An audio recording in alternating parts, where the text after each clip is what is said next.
Hey everyone, today in this video, I'm going to show you how to change and replace the vacuum bag on the Roborock Qrevo Edge. If you're interested in the Qrevo Edge or you want to find out more about it, the link to it will be in the video description. So first things first, on our station, we got to identify where the vacuum bag even is, and it's going to be under this cover right here, which on the side, if you'll notice, we have a grip on both sides here that we can just pull that cover out and away.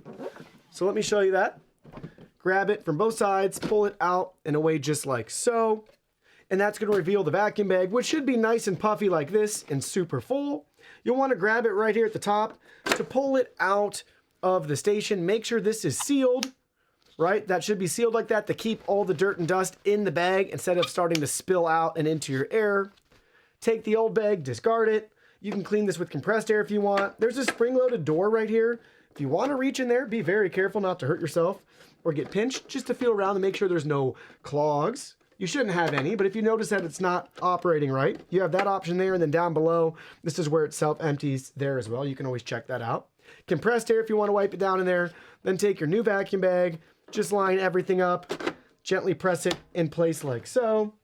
Take the cover, Roborock's top left-hand corner of the station, so this lines up with the light there. Just gently snap it back on and in place. And that's it. Simple and straightforward to change the dust bag or vacuum bag on the Roborock Qrevo Edge.